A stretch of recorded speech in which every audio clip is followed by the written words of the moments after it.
बात जुर्म से जूझते आवाम की हो या समाज में बढ़ते क्राइम ग्राफ की, अपराध की हर सूरत के पीछे छुपा होता है कोई ना कोई गुनाहगार। नमस्कार, मैं हूं विवेक। तफ्तीश की राह में आने वाली हर कड़ी सुराग बनकर पहुंचाती है गुनाहगारों को सलाखों के पीछे। तो आप बने रहिए हमारे साथ, क्योंकि हर जुर्म के खिलाफ हमारी तफ्तीश लगातार जारी है।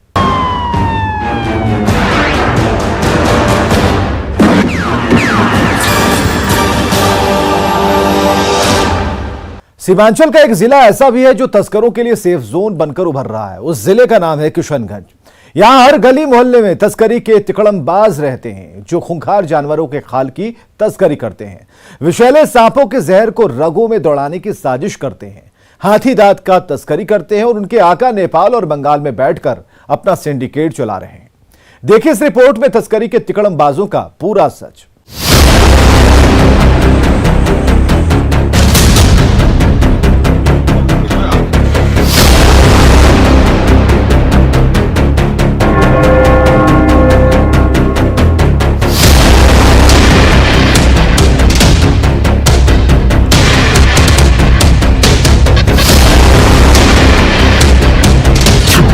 शिकंजे में सीमांचल के सौदागर, तस्करों का नेपाल कनेक्शन। क्या कोई शख्स जहर से पेट भरकर भी जिंदा रह सकता है? जहर भी ऐसा जिसका कतरा भर हिस्सा ही मौत के लिए काफी हो। बात नामुमकिन लगती है, लेकिन जुर्म की काली दुनिया में बिहार का एक शहर ऐसा भी है जो तरह तरह के सौदागरों के जाल में फंसकर रह गया है। उस शहर का नाम है किशनगंज, जिसे पुलिस ना तो तस्करी के दलदल से बाहर निकाल पा रही है और ना ही ये शहर खुद निकलने की कोशिश जद्दोजहद कर रहा है, क्योंकि यहाँ के युवा इसी दलदल की कमाई से अय्याशी की जिंदगी जीते हैं। घर में 2 वक्त की रोटी मिलती है, पकड़े जाते हैं तो जेल पहुँच जाते हैं, वरना पुलिस की आंखों में धूल झोंककर तस्करी के धंधे को 4 चांद लगाते हैं। यही सच है। सीमांचल में आपका स्वागत है। किशनगंज बिहार राज्य में स्थित एक ऐसा जिला है जो बिहार की पूर्वोत्तर छोर पर स्थित है, जो कृष्णा कुंज से किशनगंज बना है। लेकिन ये जिला समय के साथ साथ अपनी पहचान खोता गया और तस्करों के लिए सेफ जोन बनता गया। इसके पीछे इसकी भौगोलिक बनावट है जो अंतर्राष्ट्रीय और अंतर्राज्यीय सीमा को छूती है। यही वजह है कि बिहार सहित देश के मानचित्र पर सीमांचल का किशनगंज जिला काफी संवेदनशील माना जाता है। जिला तस्करी और घुसपैठ के लिहाज से तस्करों और घुसपैठियों का मुख्य मार्ग बना हुआ है। यही वजह है कि अक्सर तस्करी और घुसपैठ जैसे मामले सामने आते रहते हैं। लेकिन आज जो सच्चाई हम आपको दिखाने जा रहे हैं वो हैरान करने वाली है, क्योंकि सीमांचल का किशनगंज जिला अपनी असली पहचान खो रहा है। तस्करों के लिए सेफ जोन बन गया है। यहाँ हर गली मोहल्ले में नशे के सौदागर रहते हैं जो शहर से लेकर गांव तक की आबो हवा में तस्करी के हथकड़े अपनाकर जहर घोल रहे हैं और सौदा कर रहे हैं। यहाँ स्नेक पॉइजन का सौदा होता है, खूंखार बाघों की खाल का धंधा होता है, हाथी दांत के सौदागर रहते हैं जो अंतर्राष्ट्रीय और अंतर्राज्यीय सीमा का फायदा उठाते हुए सड़क मार्ग से तस्करी की तिलिस्म को हवा दे रहे हैं और सीमा के भीतर और सीमा के पार जहर फैला रहे हैं। युवाओं को नशे की दलदल में धकेल रहे हैं जो शहर की पहचान को धुंधली कर रही है और युवाओं का भविष्य बर्बाद कर रही है। युवा भी तस्करी के खेल में हाथ आजमा रहे हैं। अभी हम मौजूद है बंगाल बिहार के चेक पोस्ट पे, जहाँ से दोनों तरफ किशनगंज के दोनों तरफ बंगाल पड़ता है। ये चेक पोस्ट के एक तरफ रामपुर चेक पोस्ट है, दूसरी तरफ परिगोला चेक पोस्ट पड़ता है, जहाँ से नॉर्थ ईस्ट के 7 राज्यों को जोड़ती है यह सड़क, जिस कारण काफी महत्वपूर्ण हो जाता है और यहाँ पे तस्करी की कई संभावना बनी रहती है। हालांकि पुलिस तस्करों के लिए सेफ जोन बने किशनगंज की बात से इनकार कर रही है और कह रही है कि पुलिस की चुस्ती के बाद भी तस्कर नशे की खेप को सीमा पार कर दे रहे हैं, सीमा लांघकर किशनगंज में घुसपैठ कर रहे हैं। इस दौरान पुलिस को कई मामलों में सफलता मिली है, लेकिन बड़ी मछली एक बार भी हाथ नहीं लगी। तो नहीं, क्योंकि समय जो है कि गिरफ्तारी और रिकवरी होती जा रही है। इसी में चूँकि मौके की तलाश करते हुए माफिया सब जो है कि अपना इलीगल सामान को पार करवाते हैं, क्योंकि इधर एसएसपी और स्थानीय पुलिस के द्वारा जो है कि काफ़ी सख्ती बरती गई है और मद्य निषेध विभाग द्वारा भी ड्रोन सप्लाई किया गया है। उसकी हम लोग लगातार उससे हम निगरानी करवा रहे हैं देहाती क्षेत्रों में और बोर्डरिंग क्षेत्रों में, जिसके कारण अच्छी खासी रिकवरी भी हो रही है। तस्करों की कामयाबी के पीछे जिला का भौगोलिक बनावट भी बड़ा कारण है। पुलिस एक सीमा पर मुस्तैदी बढ़ाती है तो दूसरी छोर से तस्कर चकमा देकर सीमा को लांघ जाते हैं, क्योंकि ये स्थिति दालकोला की ओर से जिला में प्रवेश कर बहादुरगंज मोड़ स्थित पुलिस चेक पोस्ट सहित सिलीगुड़ी की ओर से जिला में प्रवेश कर फरिंगागोड़ा स्थित चेक पोस्ट पर देखने मिलती है। पुलिस वालों की नजर ओझल होते ही तस्कर खेल कर देते हैं। वही हाल है शहर के बीचों बीच गुजरने वाली महत्वपूर्ण सड़क का, जो सीधे बंगाल की दिनाजपुर सीमा को छूती है, क्योंकि इन सीमाओं के बीच कोई बाउंड्री नहीं है जो तस्करों को रोक सके। इस बात को पुलिस भी मान रही है। कोई बाउंड्री और सीलिंग पॉइंट नहीं है, कई एक रास्ते हैं किशनगंज में इन करने के लिए। तो इस तरह सूचना संकलन करते हुए दूसरों रास्तों पे और जो कि मेन रास्ता है उस पर हम लोग चेक पोस्ट भी लगाए हुए हैं और रोटेशन वाइज वहाँ पे ड्यूटी भी बांटी जाती है और उसकी चेकिंग कराई जा रही है। उसमें रिकवरी और गिरफ्तारी दोनों। हालांकि बड़े गिरोह का पर्दाफाश किया है और सौदागरों को गिरफ्तार कर सलाखों में पीछे पहुंचाया है। तारीख 12 मार्च 2022। पश्चिम बंगाल के घोषपोखर में बाघ की खाल के साथ 3 तस्कर गिरफ्तार।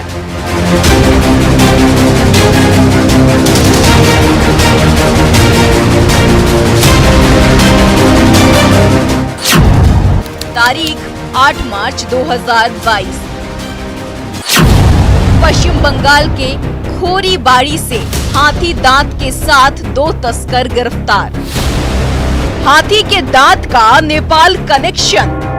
एसएसबी की 41 बटालियन ने नेपाल बॉर्डर क्षेत्र के बिहार और बंगाल दोनों जगहों पर कार्रवाई करते हुए घोषपुकुर रेंज के वनकर्मियों के साथ मिलकर 2 व्यक्तियों को धर दबोचा है। जब दोनों की तलाशी ली गई तो उनके पास से एक हाथी दांत बरामद हुआ, जिसका वजन 136 ग्राम है। जिन 2 तस्करों को गिरफ्तार किया गया है उसमें बुद्धू समाद और नीलू लाल नगासिया शामिल हैं। दोनों ही तारबंदा इलाके के रहने वाले हैं। दोनों से जब जवानों ने पूछताछ शुरू की तो पता चला कि ये तस्कर हाथी दांत नेपाल लेकर जा रहे थे। नेपाल में किसे देना था ये किसी को नहीं पता। फिलहाल पुलिस जांच कर रही है और सच उगलवाने की जद्दोजहद कर रही है। तारीख 3 मार्च 2022। ठाकुरगंज से करोड़ों के स्नैक पॉइजन के साथ 3 सौदागर गिरफ्तार। इससे आप अंदाजा लगा सकते हैं कि तस्करों के तार किशनगंज और सीमावर्ती इलाकों से किस तरह जुड़ा हुआ है और इनका सिंडिकेट कितना बड़ा है और खतरनाक है, जिस सांप का नाम सुनते ही इंसान कांप जाता है, सर्दी में पसीने छूटने लगते हैं, उसी सांप के पॉइजन का ये तस्करी कर रहे हैं। जिस बाघ को देखकर धड़कनें तेज हो जाती है, उसी बाघ की खाल का सौदा कर रहे हैं। जिस हाथी पर हम और आप बैठकर सवारी करते हैं, उसी हाथी के दांत को अंतर्राष्ट्रीय और अंतर्राज्यीय बाजार में बेचे जा रहे हैं, जो कानूनन जुर्म है और वन विभाग की सुरक्षा पर सवाल खड़े कर रहा है। इन्हें तो इनके किए की सजा मिलनी ही चाहिए। ठाकुरगंज थाना प्रभारी को एक इंटेलिजेंस रिपोर्ट मिला था, फिर एसएसबी और फॉरेस्ट के साथ समन्वय बना के भागदोला पोखर ठाकुरगंज में उन्होंने 3 व्यक्तियों को अरेस्ट किया 1.5 kg स्नेक वेनम के साथ, जिसका मार्केट वैल्यू अराउंड 1.5 करोड़ रुपया हो सकता है। तो अभी इसमें अनुसंधान जारी है, लेकिन उनसे जब इंट्रोगेशन किया उन्होंने बोला कि बेसिकली मेन इसका ऑरिजिन जो है वो नेपाल से है और डेस्टिनेशन पॉइंट वो अभी नहीं बता पाए, वो अनुसंधान का विषय है। तो हमारा फोकस अब इसमें रहेगा। आगे देखिए स्नेक पॉइजन का नेपाल कनेक्शन। किशनगंज पुलिस ने जिन 3 तस्करों को स्नेक पॉइजन के साथ गिरफ्तार किया, उनके तार नेपाल से जुड़े हैं। किशनगंज पुलिस ने जिन तस्करों को स्नेक पॉइजन के साथ गिरफ्तार किया है, उनका तार नेपाल से जुड़ा है, क्योंकि किशनगंज जिले की सीमा उत्तर में नेपाल को छूती है। पूछताछ में ये खुलासा हुआ है कि ये तस्कर स्नेक पॉइजन की खेप नेपाल के किसी शेर खान को देने वाले थे। पुलिस उस लिंक को खंगाल रही है और पता लगाने की कोशिश कर रही है। अब सवाल ये है कि नेपाल का ये शेर खान कौन है? शेर खान के सिंडिकेट में कौन कौन लोग शामिल हैं? शेर खान विषैले सांपों के जहर का सौदा क्यों करता है? क्या इस विषैले खेल में सफेद पोश भी शामिल है? पुलिस क्यों नहीं तस्करों के आका तक पहुंच पा रही है? हालांकि बाकी के गिरफ्तार तस्करों ने जुबान पर ताला लगा लिया है, मुंह खोलने तक कोई तैयार नहीं है। ऐसे में पुलिस को तस्करी के तिलिस्म को तोड़ने में मुश्किलों का सामना करना पड़ रहा है। शेर खान और इनको डिलीवरी की बात आ रही थी, क्या कुछ? अब नेक्स्ट हमारा वही प्रयास रहेगा, क्योंकि ये जो पकड़े गए एक मिडल है, बिचौलिया है। मेन हमारा इसमें अनुसंधान का फोकस रहेगा कि हम नेपाल में इसका ओरिजिन जो है कहाँ से है, कौन है main dealer and destination point क्या है, ताकि इसकी तह तक जाएँ कि इसमें और भी कितना लंबा चेन हो सकता है। वो अनुसंधान का विषय है, इसमें जो भी आगे प्रोग्रेस होगा। कोई सफेद पोस्ट यहाँ भी इन्वॉल्व है, ऐसा भी कुछ बात है क्या? अभी तक तो ऐसा इसमें कुछ आया नहीं अनुसंधान का विषय।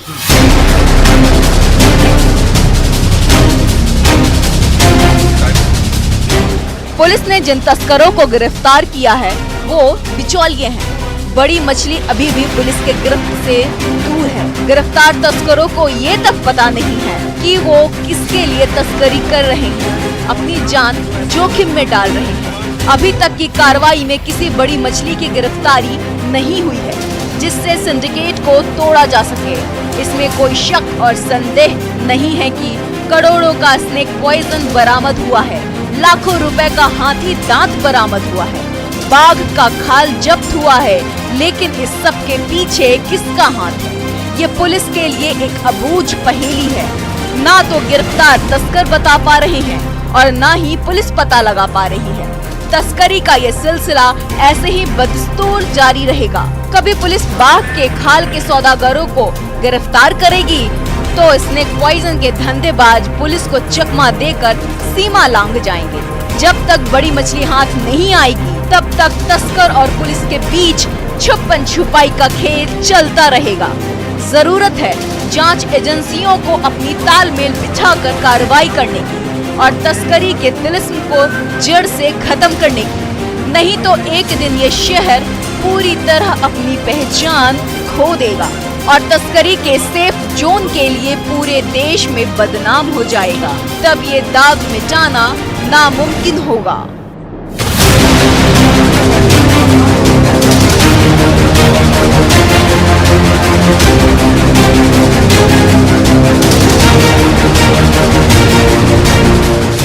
न्यूज़ 18 के लिए किशनगंज से आशीष सिन्हा के साथ ब्यूरो रिपोर्ट।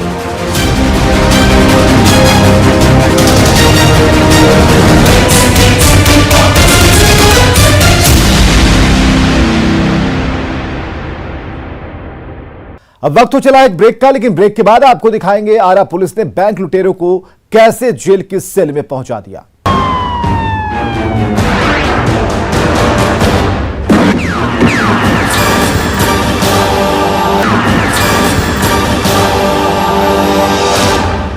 ब्रेक के बाद एक बार फिर से आपका स्वागत है।